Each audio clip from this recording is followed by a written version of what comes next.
Gördüm bu keçide oygandım. Düşlerim ne depdire şunça oylandım. Appak sakal bir bova işimni sınap turar idi yanımda kara. Düşlerimde sözledi o köklep mesihim. Nereden geldin nege gitsen bunu bil fakat.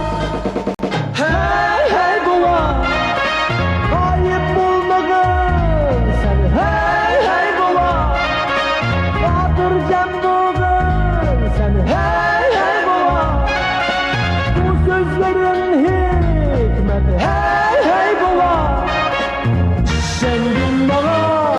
Hey hey bova kayıp bulmagın sen. Hey hey bova batırcan doğun sen. Hey hey bova bu sözlerin hikmeti. Hey hey bova sen gün bana.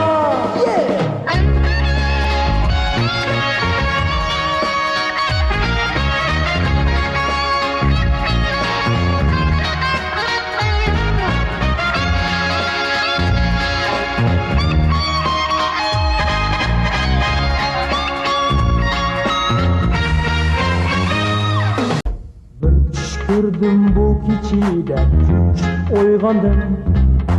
Düşlerim ne depdire şunça oylandım.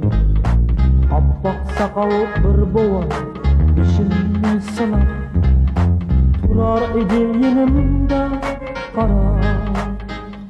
Düşlerim